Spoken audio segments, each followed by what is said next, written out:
नमस्कार दोस्तों, जय माता दी। आज हम सुनेंगे मार्गशीर्ष माह में गणेश चतुर्थी की कथा। हिंदू पंचांग के अनुसार भगवान श्री कृष्ण के प्रिय माह मार्गशीर्ष की शुरुआत 28 नवंबर से हो रही है और हर माह की तरह इसमें भी संकष्टी चतुर्थी का व्रत आता है, जो कि कृष्ण पक्ष की चतुर्थी तिथि के दिन रखा जाता है। और इस दिन भगवान गणेश की पूजा होती है और इस व्रत में गणेश जी की पूजा के साथ ही चंद्रमा का भी विशेष महत्व है, क्योंकि दिन भर व्रत रखने के बाद रात के समय चंद्रमा को अर्घ देने के बाद ही व्यक्ति को भोजन करना चाहिए। आइए अब हम सुनते हैं गणेश चतुर्थी की कथा। त्रेता युग में राजा दशरथ अयोध्या नगरी में राज किया करते थे। वह बहुत ही धर्मात्मा थे। एक बार वह शिकार खेलने गए तो उनके शब्दवेदी बाण से एक ऋषि पुत्र घायल हो गया। वह अपने माता पिता के लिए सरयू नदी से पानी भर रहा था। लड़के का नाम श्रवण कुमार था, जो अपने अंधे माता पिता को कावड़ में बैठाकर तीर्थ यात्रा के लिए निकला था। राजा दशरथ ने जब आकर देखा तो उन्हें पता चला कि उनका बाण श्रवण को लग गया था। उसने राजा दशरथ को देख अपने माता पिता को पानी पिलाने के लिए कहा और उसके बाद उसके प्राण निकल गए। राजा ने श्रवण के माता पिता को पानी पिला दिया और इसके बाद सारी बात बता दी कि अनजाने में श्रवण की मृत्यु हो गई।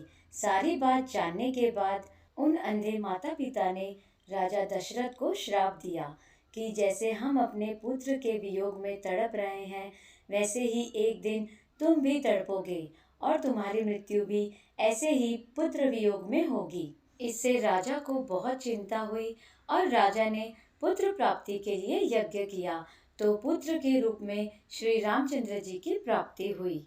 लेकिन कुछ साल के बाद रामचंद्र जी सीता माता व लक्ष्मण के साथ 14 वर्ष के लिए वनवास चले गए। वनवास के समय ही रावण सीता का हरण कर लंका ले जाता है और उन्हें अशोक वाटिका में रखता है। सीता हरण के समय जटायु रावण से युद्ध करते हुए मारा जाता है और जटायु का भाई संपाति पता लगाता है कि सीता को रावण ने कहाँ रखा हुआ है। संपाति कहता है कि यदि हनुमान जी गणेश जी की कृपा प्राप्त कर लेते हैं तो वह सीता का पता करने लंका जा सकते हैं। श्री रामचंद्र जी की आज्ञा पाकर हनुमान जी गजानन का व्रत करते हैं और गजानन के व्रत के प्रभाव से बिना कोई देरी किए वह लंका जाते हैं और सीता माता का हाल पूछते हैं और श्री राम के बारे में समाचार भी देते हैं। उसके बाद श्री राम जी रावण को पराजित कर लंका पर अपनी विजय स्थापित करते हैं और सीता माता को मुक्त कराते हैं। इस प्रकार जब हनुमान जी ने गजानन का यह उत्तम व्रत किया तो इसके प्रभाव से क्षण भर में ही समुद्र को लांग गए और इस लोक में इसके समान सुखदायी कोई दूसरा व्रत नहीं है। श्री कृष्ण जी कहते हैं कि महाराज युधिष्ठिर, आप भी इस व्रत को कीजिए। इस व्रत के प्रभाव से आप क्षण भर में आप अपने शत्रुओं को जीतकर संपूर्ण राज्य के अधिकारी बनेंगे। भगवान श्री कृष्ण का यह वचन सुनकर युधिष्ठिर ने भी गणेश चतुर्थी का यह व्रत किया और इस व्रत के प्रभाव से वे अपने शत्रुओं को जीतकर राज्य के अधिकारी बन गए। मार्गशीर्ष संकष्टी चतुर्थी की दूसरी कथा। एक बार नदी किनारे भगवान शिव पार्वती बैठे थे। तभी माता पार्वती को चौपड़ खेलने का मन हुआ। वहाँ कोई तीसरा व्यक्ति न होने के कारण खेल में निर्णायक की भूमिका निभाने वाला कोई न था। इसलिए भगवान शिव और माता पार्वती ने मिट्टी की एक मूर्ति बनाकर उसमें जान डाल दी। दोनों ने मिट्टी से बने बालक से खेल को अच्छी तरह देखकर बताने को कहा कि कौन जीता। खेल में माँ पार्वती ने महादेव को मात दी, किंतु भूल से बालक ने महादेव को जीता हुआ घोषित कर दिया, जिससे माँ क्रोधित हो गई। गुस्से में माता पार्वती ने बालक को श्राप दे दिया, जिससे वो लंगड़ा हो जाए। बालक ने अपनी गलती के लिए लगातार माफी मांगी तो माता का दिल पसीज गया और बोली, श्राप वापिस तो नहीं हो सकता। लेकिन उन्होंने बालक को श्राप मुक्ति का एक उपाय बताया। बालक ने पूरे विधि विधान से व्रत किया और सच्चे मन से भगवान गणेश की पूजा अर्चना की।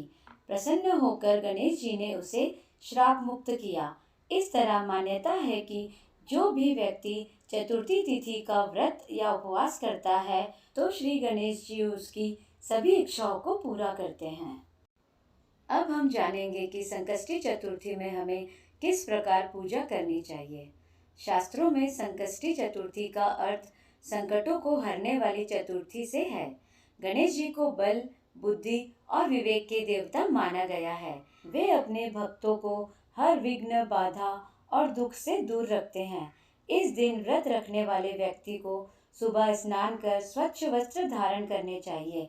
उसके बाद हाथ में जल, अक्षत और फूल लेकर व्रत का संकल्प लेना चाहिए। अब पूजा स्थल में एक चौकी में गणेश जी की प्रतिमा स्थापित कर उनका पूजन करें। सभी पूजन सामग्री के साथ ही गणेश जी को दूर्वा जरूर चढ़ाएं और लड्डुओं का भोग भी जरूर लगाएं। व्रत कथा सुने, पूजा में गणेश जी के मंत्रों का जाप कर आरती करें और रात में जब चंद्रमा उदय हो जाए तो शुभ मुहूर्त में जल से अर्घ देकर उपवास पूरा करें।